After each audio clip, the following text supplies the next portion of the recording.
There are two chances. Either it will get transmitted between humans or from animal to humans. And that transfer can be either direct or through a vector vehicle. We are seeing the epidemic diseases, earlier disease situations, all these four different options. Anthropozoans, where direct transmission human to human happen. When a new epidemics from human to human happening is an existing disease got mutated to a new disease type.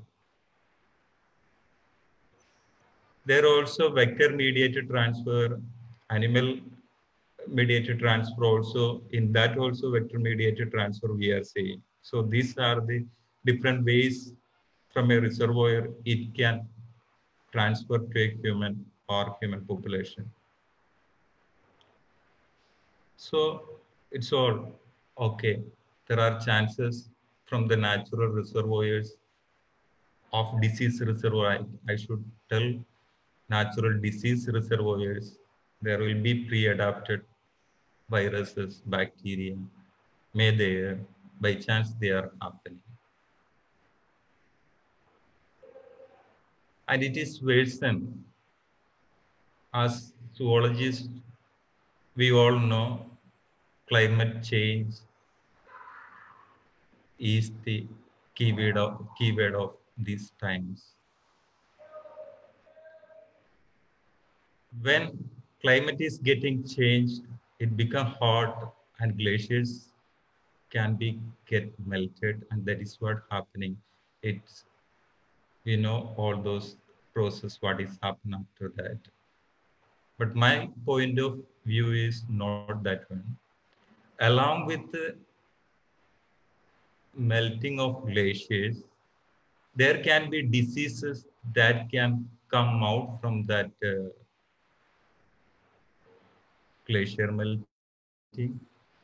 We identified in 2017 new viruses from glaciers. It's almost we are drilling the glacier to down to see what is there in down. We drilled up to a point. The glacier part is almost 30,000 years old. Taken the sample and analyzed, we are able to identify a virus that is the largest virus that we are able to encounter in Earth and named Pithovirus. It's not over here there. That virus is able to infect to amoeba, and we are able to regenerate it to a viable virus. That much large virus, uh, we are not identified anywhere. Okay, that is the case. Virus is regenerated from glaciers. Okay, that's the point. It's not over all over. The story is not end over there. Scientists are able to identify new old diseases from the carcasses of from the graves of Siberia and Alaska. Best example is smallpox. We are thinking it's eradicated from Earth, and we are stopped the vaccination for smallpox. Scientists are identified isolated smallpox viruses from the graves of Siberia. So climate change is happening. permafrost regions are getting melted. Dead carcasses of humans as well as animals are getting exposed. We can have epidemics from there. But we are fortunate they are remote areas, so spreading will be take more time or it can be restricted to a small area. So the same thing happened. There was an outbreak of anthrax in Siberia that is because of permafrost melting. Reindeers are exposed earlier. Anthrax got disease. That reindeers are that carcasses part are exposed. Reindeer got infected with anthrax. From the reindeer, human got infected. Fortunately, the place is not that much hyper connected with the other parts. Its disease is spread to only 100, nearly 100, and the death is restricted to 10, and we are escaped from another pandemic. So epidemics can happen at any point of time. That can be a new type of disease, or that may be the old enemies that we thought we won the war against them. The scientists are also able to isolate.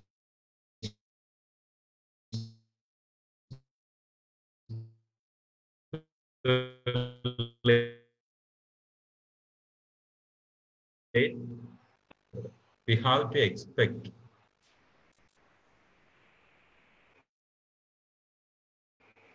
new epidemics at any point of time. So the glacier melting is not only a challenging problem with the climate change, it can release deadly diseases also. Another world map. Earlier I shown how we are connected all over the world, the flight map.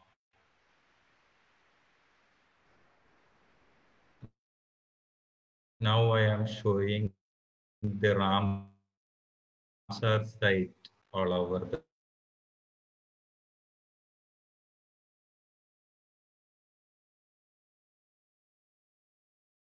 port, but it's the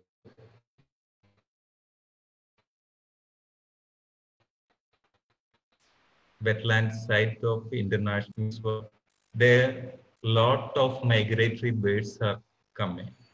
On that site, we can see seasonal migratory birds. So what? We are also moving. They are also moving in a global manner. So disease can spread from them also. That may be a highly important resource, natural resource, so that we are able to hear outbreak of bird flu in between the times, and it fortunately it is getting um, fortunately we are able to control its outbreaks. So if you are interested in climate change and emerging diseases, or how it is affecting other diseases, you can go through these references. The second one is interesting for me. The El Nino Southern Oscillation and the warning system for future epidemics. Their scientists are able to correlate with a global phenomenon to spread of malaria. And that's to Indian context.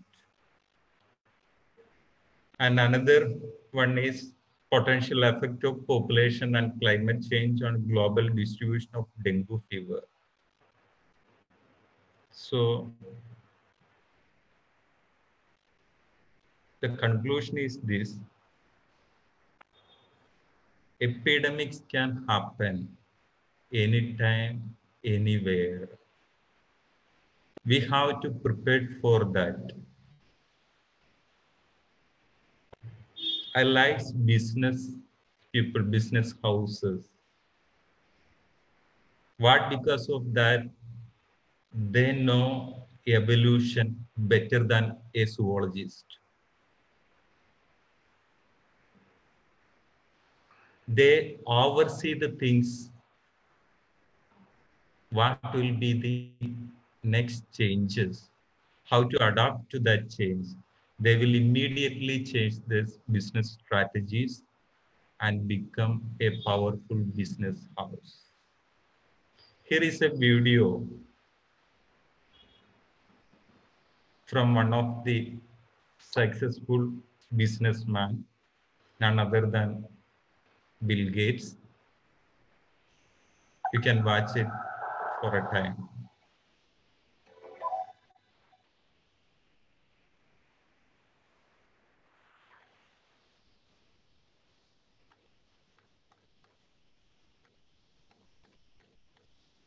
When I was a kid, the disaster we worried about most was a nuclear war.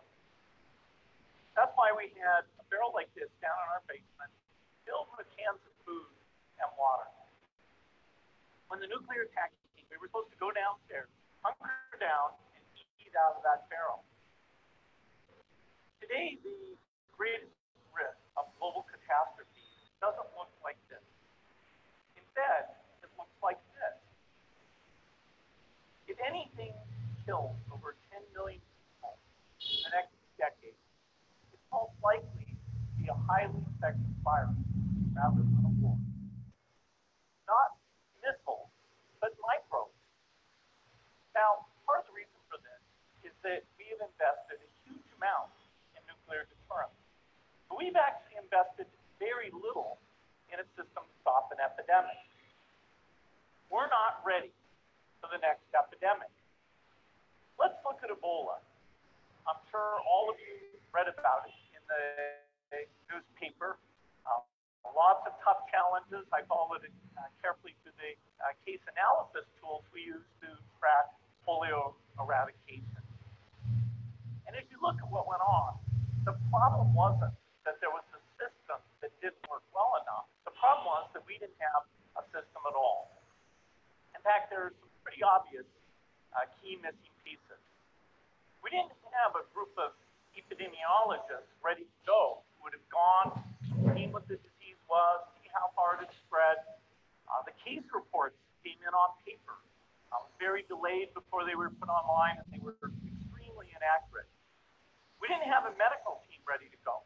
We didn't have a way of preparing people. Now, Medicine Sans Frontières did a great job orchestrating volunteers, but even so, we were far slower than we should have been. So I'm stopping the video over here. If you people are interested, you can go to TED Talks and see it completely. I shot this video because of one thing, the TED Talk he delivered in 2015, recorded in 2015, and available in the internet. Nobody listened. He able to oversee the situation before Wuhan happens. and discussed what may be the problems we will face, how we should be prepared. So like that, people should be there to eliminate new epidemic challenges. This is not only scientific, it is more political also. Controlling epidemics, the politician to say this is what happening, this will happen, and prepare our healthcare system for that. We are fortunate, I say now like that, we have a Nipah exposure earlier. Because of that, our healthcare system knows how to tackle an epidemic diseases. So that was the success rate with Kerala. And if you see this is infograph related to death rate of each epidemic or pandemic that we face in the history. It's a Black Death, plague is the major case. It's coming to 200 million death. It causes 200 million death. And if you come down to coronavirus, its old one, its brother and sisters, MERS and SARS. If you see it down over here, COVID, MERS, and SARS. These are also other coronaviruses, earlier corona outbreaks. We are able to check that epidemic in some way, in some local. It not went into this much global pandemic situation. But now COVID-19 came into a pandemic situation. And if you see the epidemics in last decades, in 2002 to 2003, that SARS-CoV came.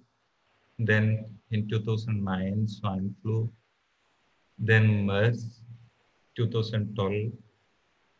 Then in 2014 to 16, we have Ebola, and now Corona. And their death rate is increasing. We are able to control SARS, swine, MERS up to an extent,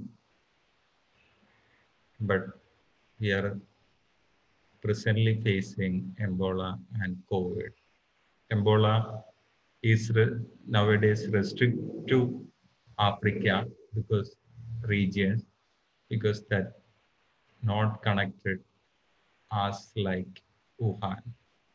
But COVID came in 19.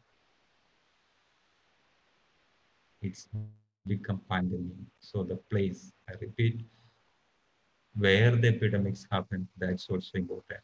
And this was the corona timeline. If you see 2019, December 8th, we identified first patient with the symptoms in Wuhan. And December 31, China alert WHO about several pneumonia cases. And January 1st, Wuhan market is closed. And January 7th, they identified a new corona virus, COVID-19. And first death happened in January 11th. And it is spread to other countries very fast. In January 13th, we identified it in Thailand. And January 23, Wuhan become in quarantine. And death is increasing. It spread all over the world. After that, we know the history. See how it is spread all over the world, so that epidemic become pandemic. What is the solution? We require new medicine. Can we make new medicines at the time of a pandemic? How much time it will take to develop a medicine for that? That's the question. So I am coming to drug discovery. All of the drug discovery programs start with a hypothesis or idea.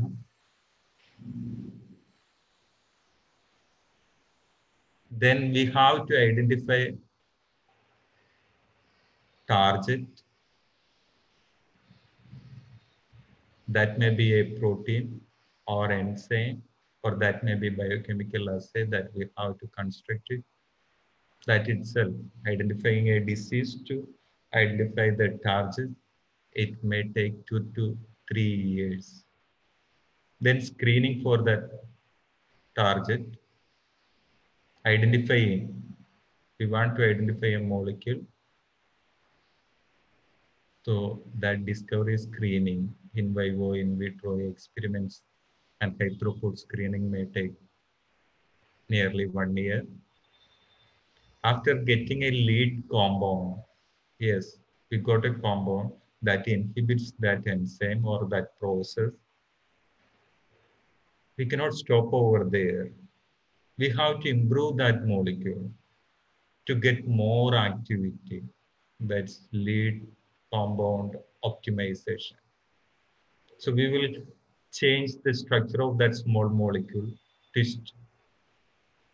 We add little more things or whatever the way, chemoinformatics or whatever the way, we alter the structure and see how it is getting influenced. And we optimize for a better result, better inhibition or better activation. If you are happy with the lead optimization and it become a promising drug like molecule, we'll go for preclinical and clinical trials, ADMET studies, absorption, distribution, metabolism, and excretion studies to identify the dose, its side effects, its health benefits, all things come. That also take 1 to 2 years if you are fortunate. Then coming to last clinical trials, these are preclinical studies using animal models, ADMET studies. First, it may be with the animal models, then developmental phase with the clinical models. That itself will take 5 to 6 years.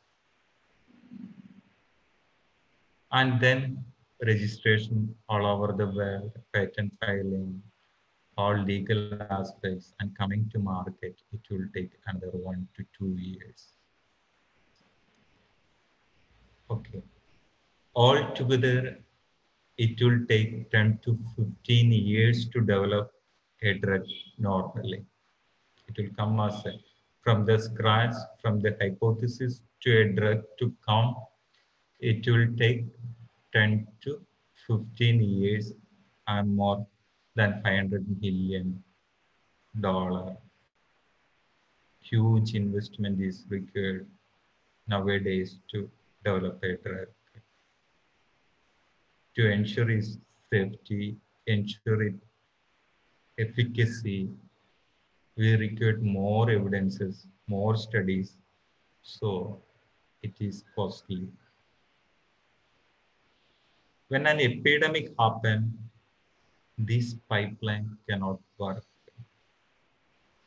It takes minimum. You cannot, as in the case of COVID, okay, how COVID is spreading, you identified it, drug targets, identify some of the enzymes or proteins or gene targets, and identify screening druggable molecules, more bioactive molecules, and do all these exercise that time. pandemics that is not useful in a short time. With that time, it will spread all over and it may maximum maximum number of death. So we required an alternative at the time of epidemics or pandemics. We required a short span of time how it can be reduced like that approaches. For that, now people are looking for drug repositioning. Drug repositioning or drug repurposing involves the investigation of existing drugs for new therapeutic purposes. It is as simple as we are taking paracetamol whenever there is fever. Can we take this paracetamol when I have cancer? So identifying a new indication for paracetamol. The drug is already available. Why people are thinking drug repositioning? It's another uh, advantages in our, we know after genome projects only drug repositioning got this much importance. After, after human genome project, we know only 30,000 genes are there. And that 30,000 is not useful as drug targets. It will come nearly 2,000 to 3,000 genes or proteins access druggable target. So the number is very less.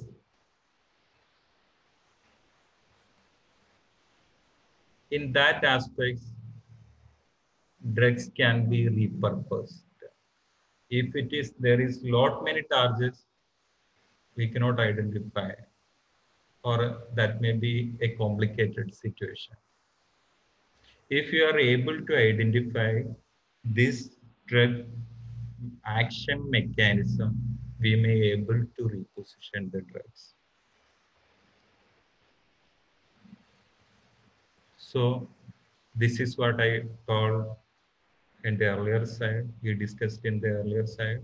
De novo drug discovery, we have starting from target discovery to small molecule, then lead compound optimization, ADMA, MET studies and registration and marketing. It takes 10 to 17 years and the success rate is very low, 0.1% maybe the success rate after identifying a small molecule to market. So we are going for drug repositioning. What are the steps in drug repositioning? After identifying, okay, paracetamol given for fever now can be given for cancer. We identified it. Then we have to acquire the license. Then go for the development, means studies with the clinical or preclinical studies with the cancer and show its efficacy against cancer, then directly we can market it, go for registration and marketing. So it is so simple and biosafety is assured. In de novo drug discovery, we got a druggable molecule, drug-like molecule. It is not going to market. The success rate I told it is very less, 0.1%. But here it is assured that will go to market. all of the druggable molecules are fail in biosafety, they will make some adverse side effects. It risks the health of the patient. So we have to withdraw that druggable molecule. So in drug repositioning, the biggest advantage is biosafety. We know the side effects, dosage effects of the reposition drugs. We have to only show that is useful for new purpose also.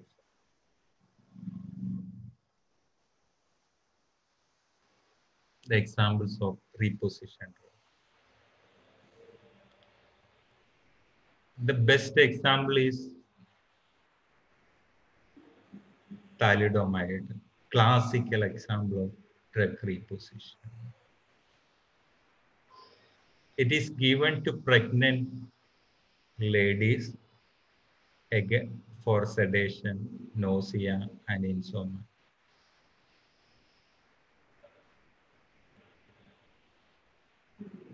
But it induces teratogenic effect.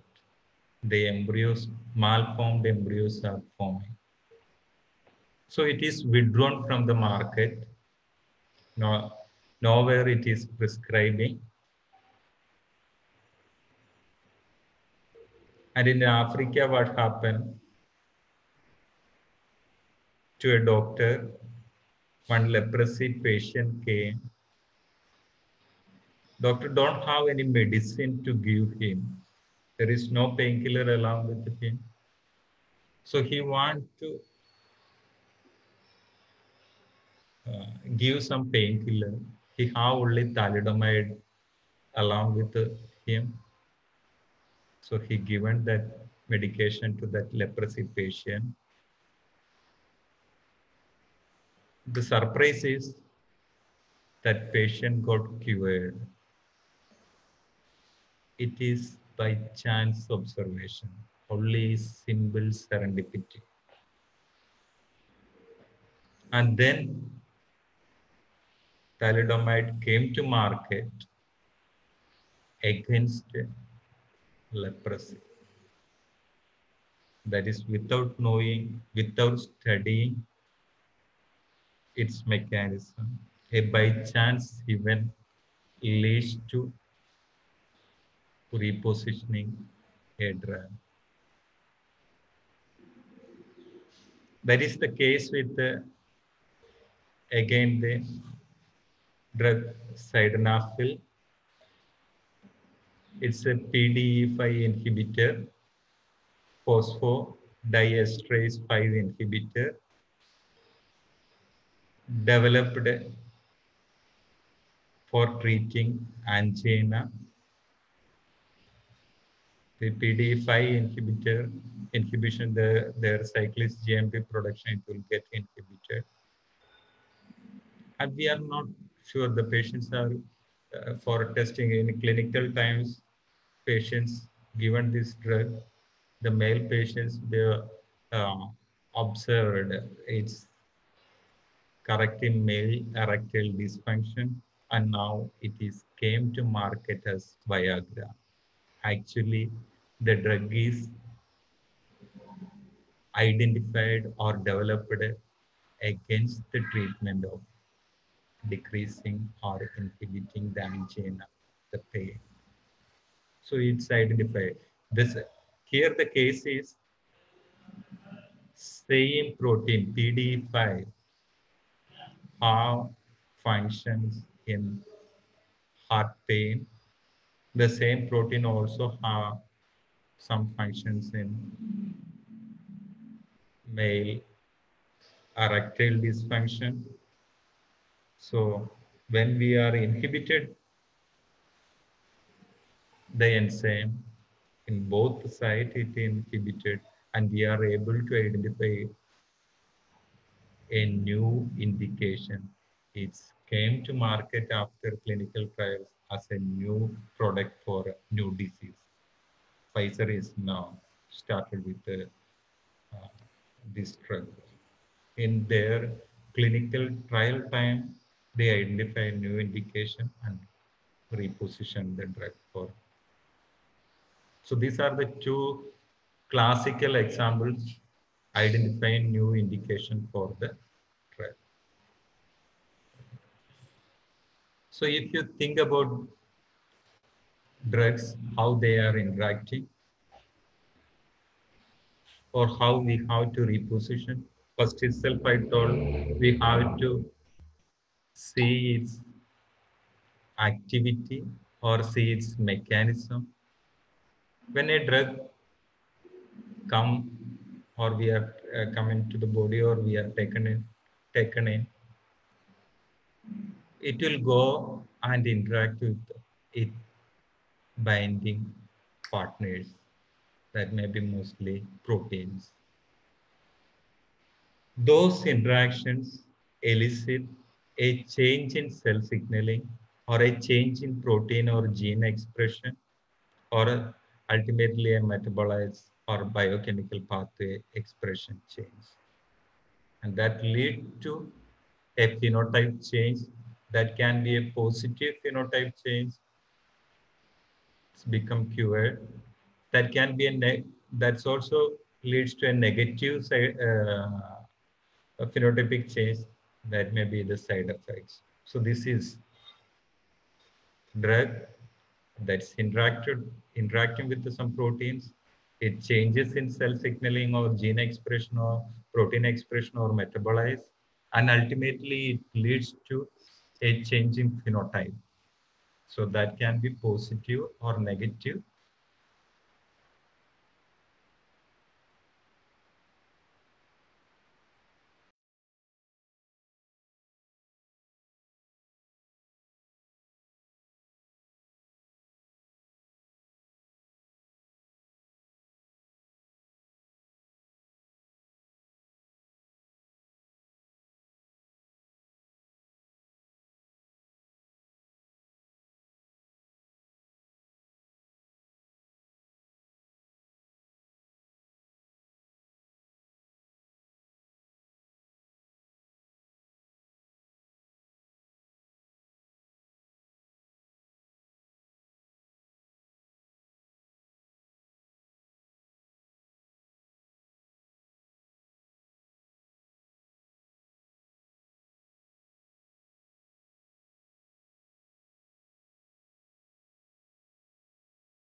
Hello.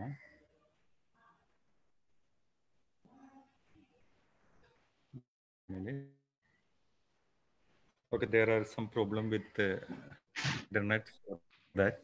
Is it now? Started, sir. We'll continue.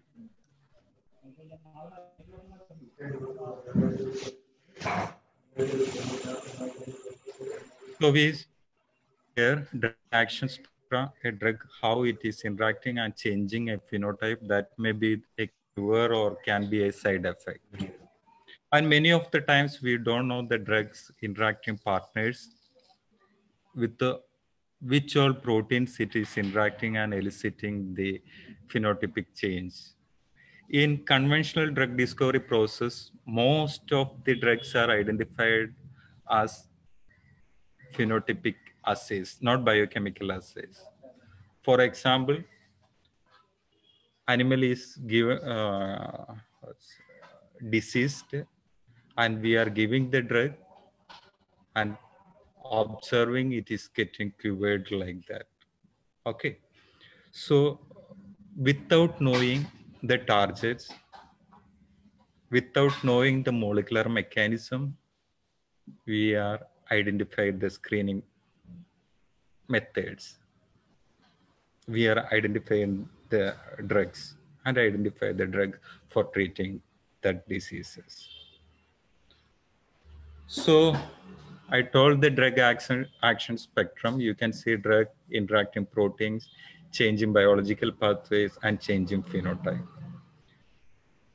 all the conventional or earlier report are by chance observation. So people are thinking why we cannot go for a scientific strategy for repositioning drug. They develop many different techniques. One is reverse docking, fragment-based drug discovery, chemical similarity.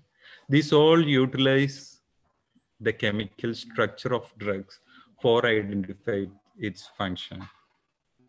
Then coming its interaction with the proteins. So for that, identifying those which are there interacting proteins, we developed some other methods. First one is the chemical proteomics approach, and then biochemical assays are developed, cellular assays are we are using. Then it will lead to, drug will lead to gene or protein or biochemical pathway changes.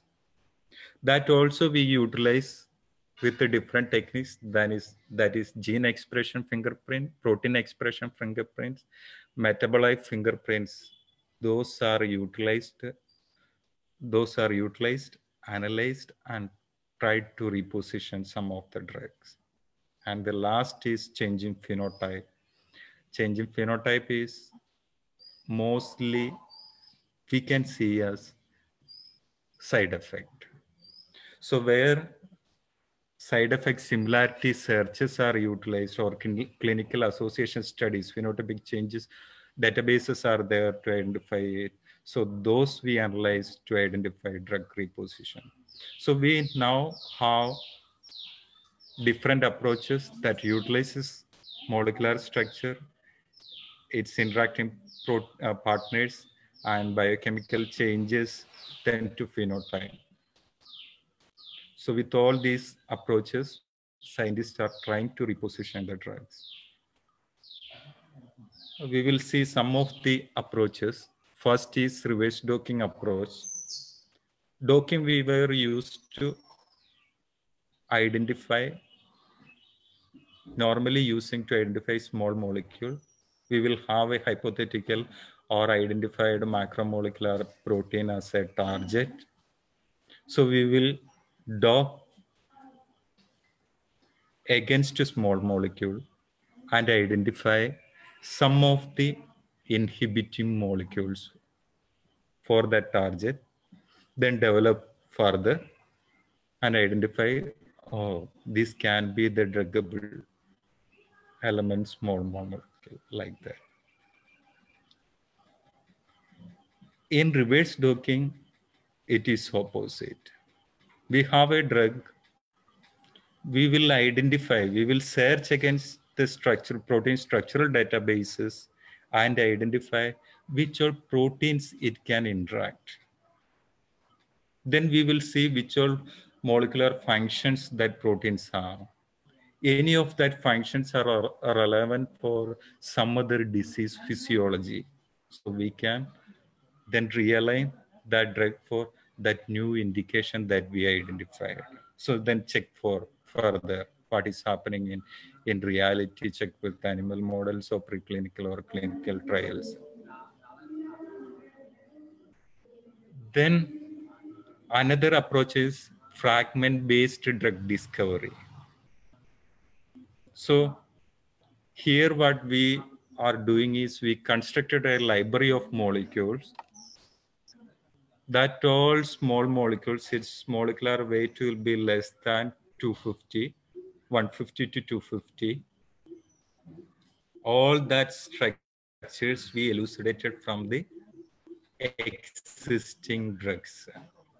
We identifying these small molecule from the existing, we make it fragments, different small fragments. We have almost nearly 20,000 different druggable molecules. From that, we theoretically generate a fragment library. Then what we are doing is, we know this is the drug target. We identify which fragment is interacting with that target. From that, we will combine different combination and permutation to identify at last which how to construct that drug altogether. Oh, this is the fragment-based drug discovery. Here, the library is creating from the existing small molecule, so that ultimately we may end up with a combination of drugs, and this can be used as an approach for repositioning. Another approach is for repositioning of drug is side effect similarity profiling.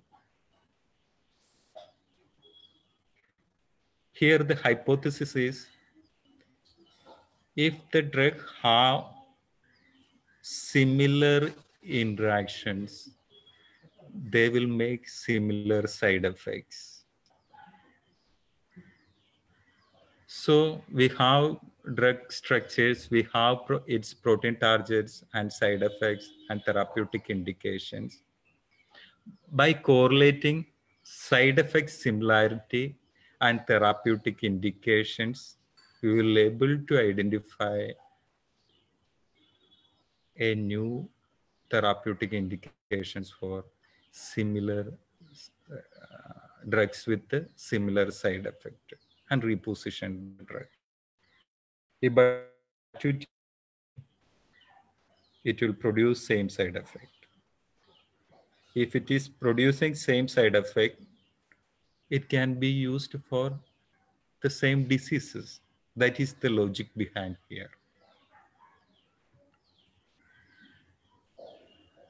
Another approach is chemical proteomic approach.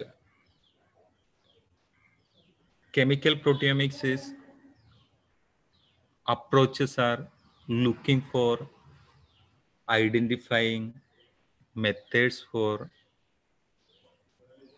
drug interacting partner proteins. So here what is, a drug is there that is interacting with the 10 different proteins. So we have to identify that 10 different proteins.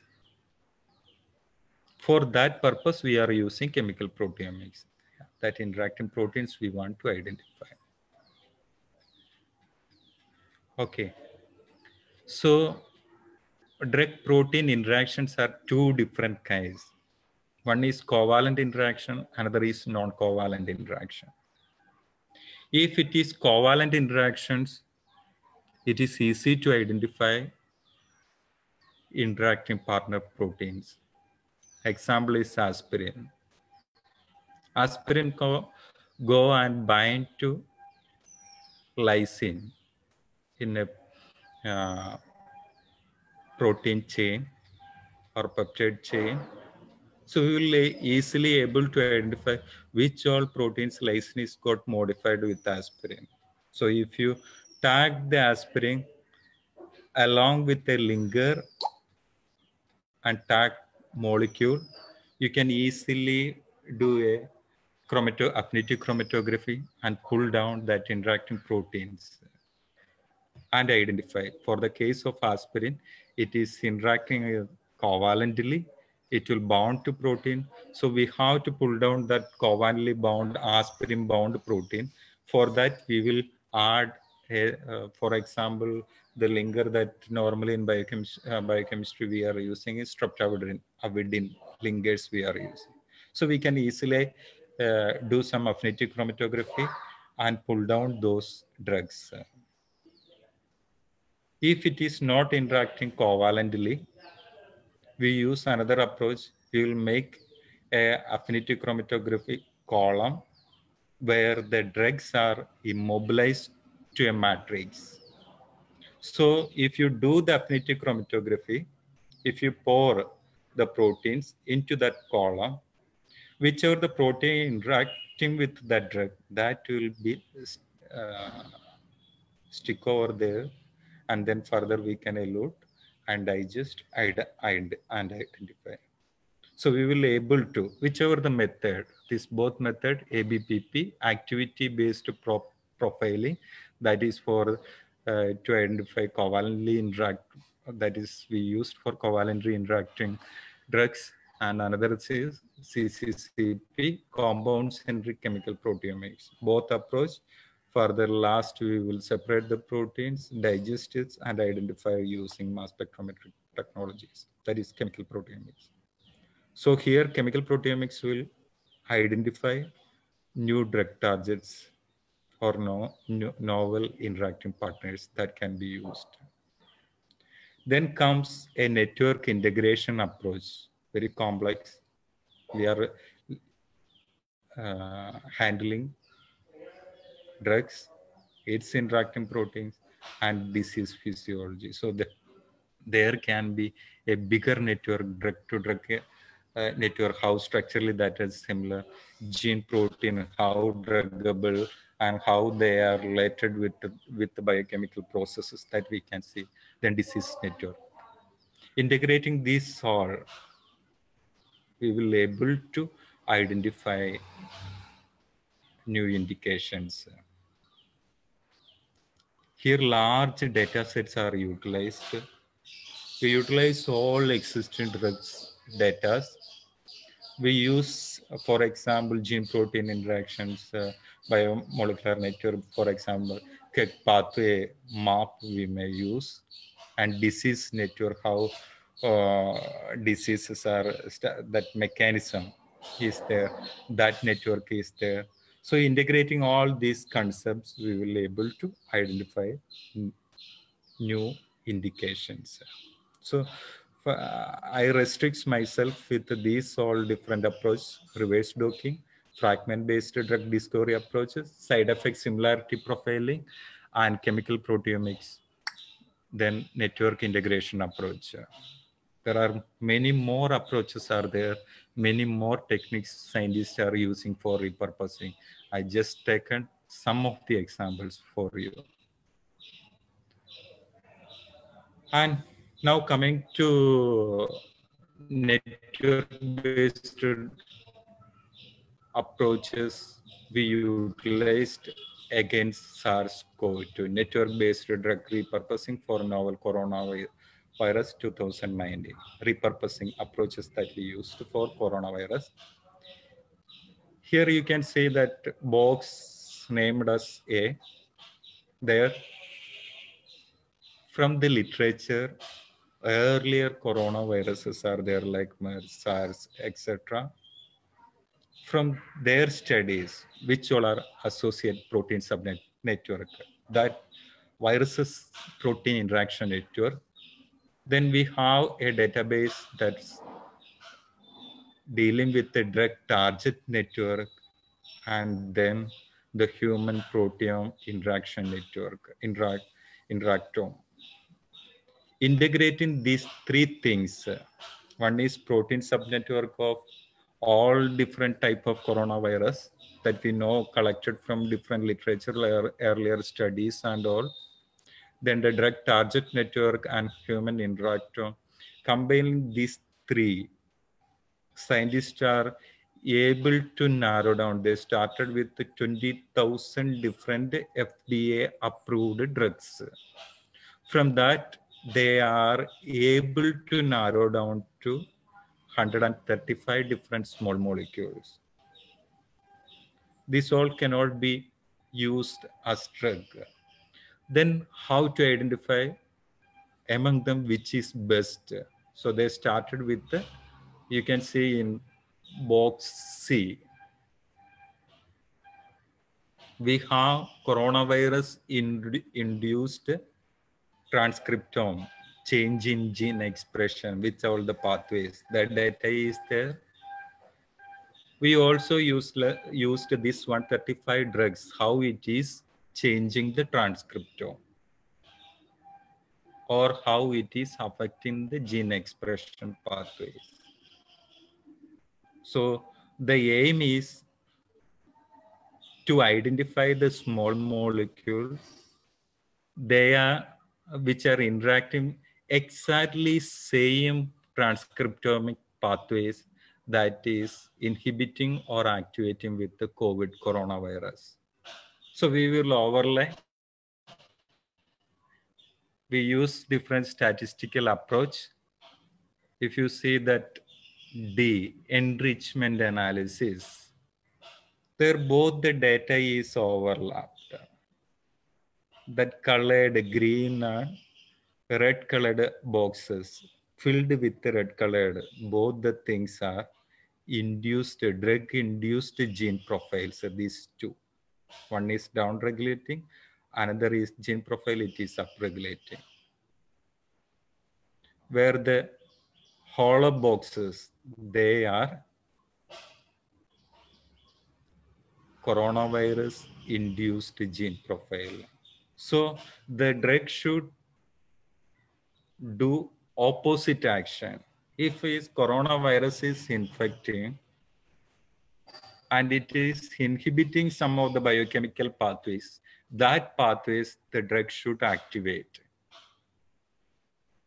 Then there will be some pathways it activates that the drug should inhibit. So the action should be opposite. That is the basic idea to screen which drug from these 135 candidates, which one we should go for further experimentation. With that analysis, enrichment analysis, and network-based prediction statistical analysis, they are able to identify 16 different drugs. Then they looked, okay, them 2000, 20,000 druggable, they came down to 135 or 36, then came down to 16 candidates. Then they looked in literature whether this drug have some antiviral property reported, whether there is reported antiviral properties are there. They are able to identify. So this is the stage they came down. These drugs have to finally go to preclinical and clinical trials. Then only we will able to identify which one is best or modify or whatever is there any effects. Okay, this is another set. Another study came on repositioning a SARS-CoV-2 protein interaction map reveals targets for drug repurposing. Here, they also used the same methodology, but the difference is here the methodology they used start with literature. From the literature, they made a coronavirus associate host protein subnetwork. But in the present study, next study, they experimentally taken each and every protein that is expressed from corona and how they will interact, and their interact in human protein with some of the molecular techniques like mass spectrometry to identify the interaction, and some yeast two hybrid systems and all they used and identified. They started with the robust data, experimental data, then go through all these things, and they are also in the same level. It is not came up to clinical or preclinical trials. It's able to shortlist some of the drugs. These are the two different studies. They used all the different techniques to identify in a larger data sets. They analyzed and identified druggable small molecules against coronavirus. So they identified some. So preclinical and clinical studies how to go. This is from Nature. This is an accelerated article, peer review, published online. It is not actually came as a published one. Its preview is published for public. It is open. Anybody can access this paper and see how they are done. it's a little more complicated than earlier, whatever I told. They used actual experimental techniques to identify. That's all. That's the message for you. And another, these are two important studies. There are other people are also studied, and this is the complete list of identified drugs by repurposed drugs by other groups. I highlighted hydroxychloroquine and remdesivir, two different drugs. They are utilized. They, they are the proposed candidate actually shown high activity in vitro experiments. You can see the study type. All these experiments are either hypothetical or computational or in vitro. It's not came up to the level to in vivo preclinical or clinical experimentation. And all the studies shown in vitro, these are the molecules they are inhibiting in cell line coronavirus replication or regeneration. These molecules inhibit, but they are not able to show in animal experimental models. So that may be the next futuristic studies for these all candidate drugs. So this is another approach. So I'm coming to the stage where a question now we should ask how the COVID-19 pandemic could end. The message for we is learning to live with a disease. We have to accept this disease around us. We have to take care, get safety measures adopted, containment ourselves. Then vaccine should be developed and antiviral medicine should come to control this disease pandemic. For identifying new drugs, now I am moving away from drug reposition. What is the present status with the drug identification with COVID-19? Three different approaches people are using: block viral replication, prevent entry into cells. Second is prevent entry into the cells, and third is reduce hyperimmune responses. For block viral replication, people have different approaches. One is disrupt viral RNA synthesis. Another is inhibit viral protease enzyme. And then is block viral RNA synthesis.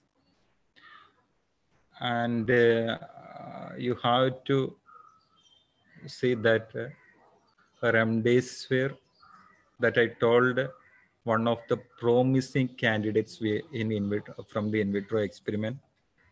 Here the status is clinical trials, but the unfortunate thing is it is not past clinical trials.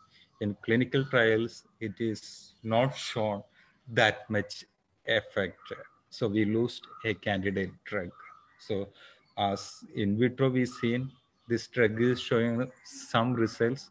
We can optimize from there and make a new drug. So we have a lead compound now. We have to optimize. It may take several years. And another approach is prevent entry into cells.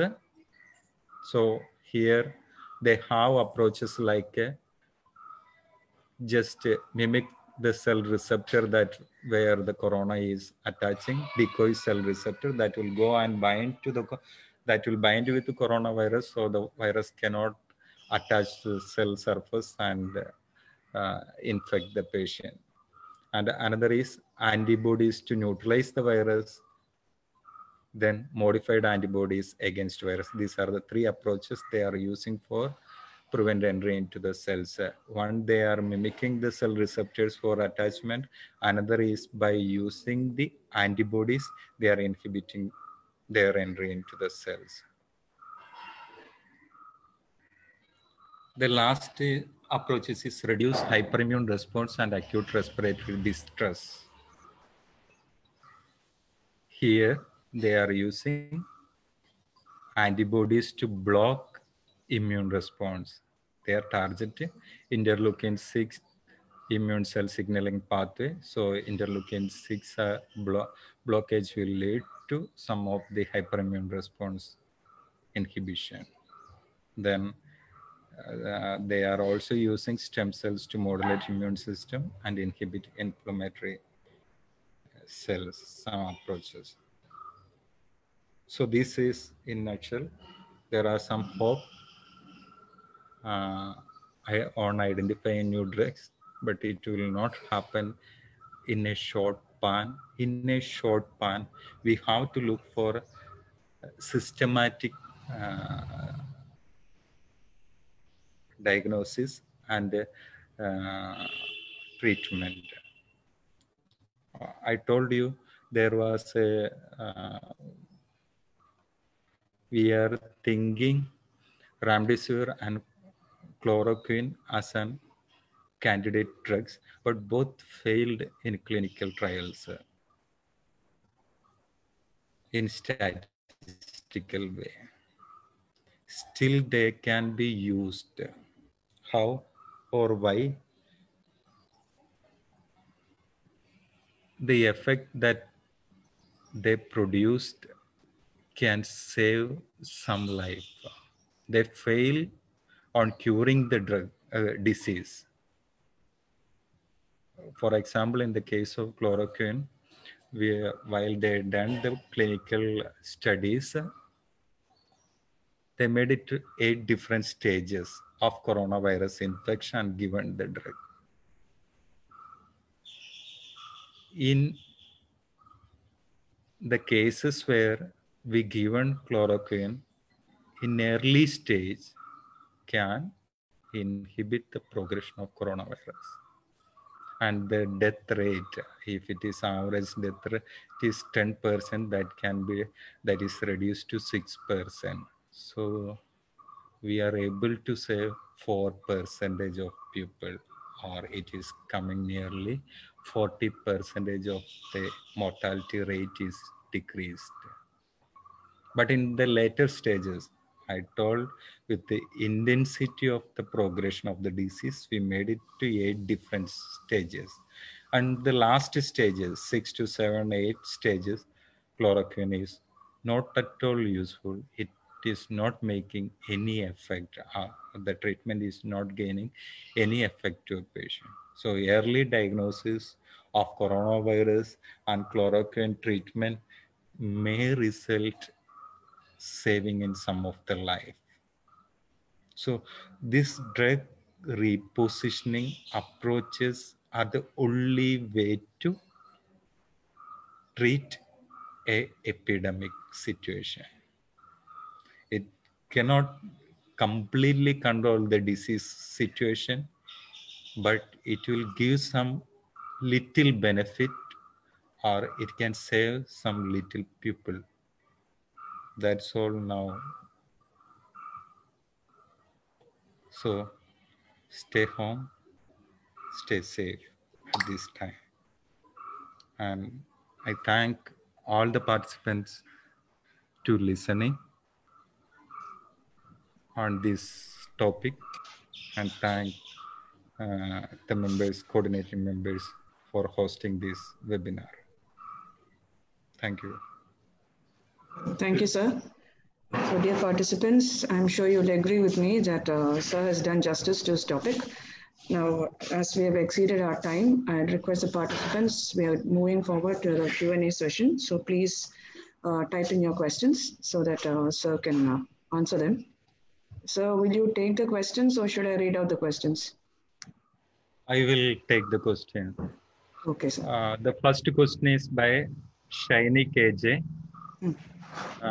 The question is on thalidomide for leprosy. What about its effects as a teratogen? It is a threat, or have some modification been made in the drug structure? In pregnant women, if you given the drug thalidomide, it acts as a teratogen. If embryo developing stage only Another question.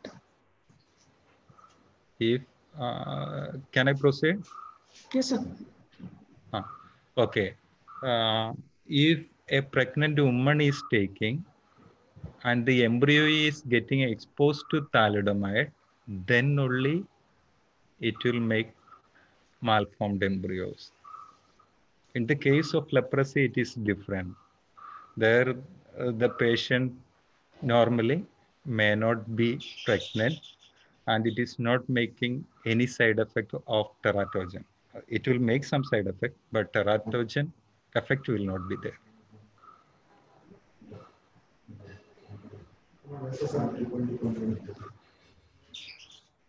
Next question by Shilpa Raj regarding what are the combination of drugs which are using effectively now. I may not able to say correctly now because it's the question, it's the physician or doctor, how physician have to take a responsibility. They have to see the symptoms and prescribe the medicines. It's not direct. We cannot cure we don't have a panacea to treat this disease. With one drug, entire corona disease will get cured. That's not there.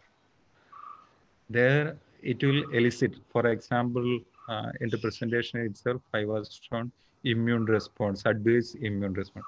We can give some medicine. If the patient have adverse immune response, physician can give some drug for that.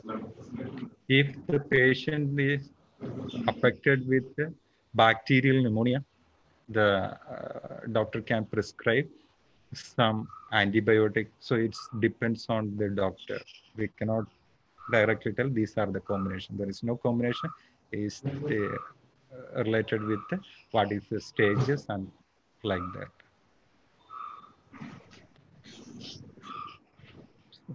Pittovirus, PITHO, pittovirus is the largest virus that we identified last from Siberian regions.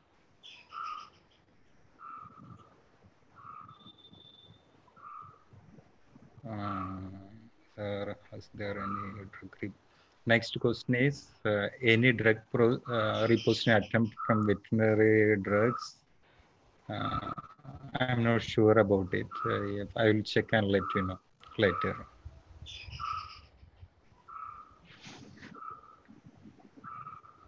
Any more questions?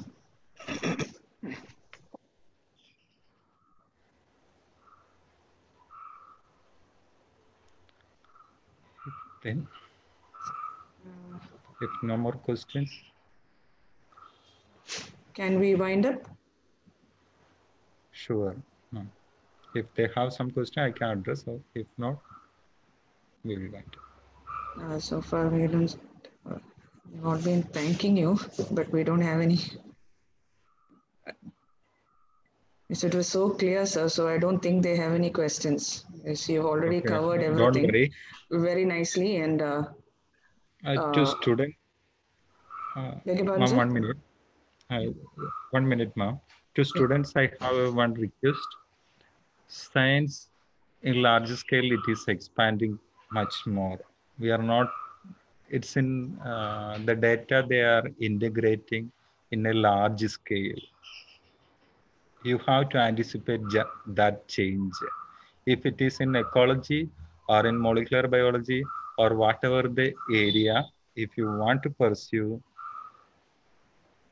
the data sets that you have to analyze is a larger data set, not a small single experiment data sets that doesn't work.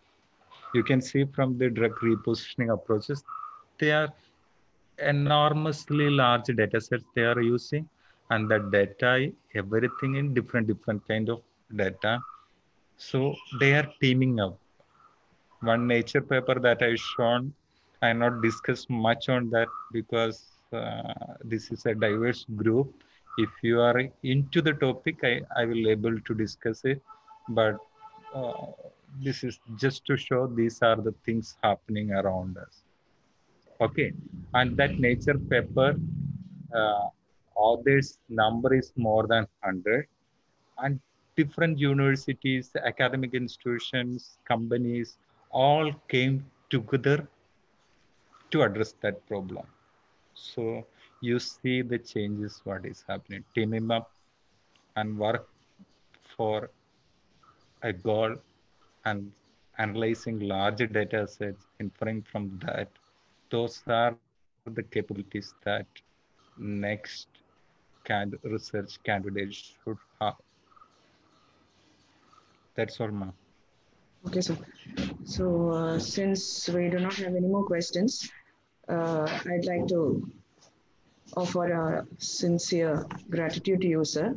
And we do have certain responses from our participants. So Okay. many have said that appreciated your lectures. They've said one person has said it's a very thought-provoking lecture, and thank you for the valuable time that you've spent. A nice presentation on drugs, very calmly, and many of them have appreciated. So, as I think that's why we didn't have many questions, because it was all very clear, very, very clear. It couldn't have been done more promptly. So we would like, on behalf of Fatima Mother National College, the IQAC, and especially our Department of Zoology. So we, from the bottom of our heart, we'd like to thank you for the time you've taken, for the effort you've taken to so eloquently outline what an epidemic is and what drug repositioning is, and coming to the present status that we are facing today. So thank you very much, sir, on behalf of all present here. Thank you, sir. Okay. Thank you, ma'am.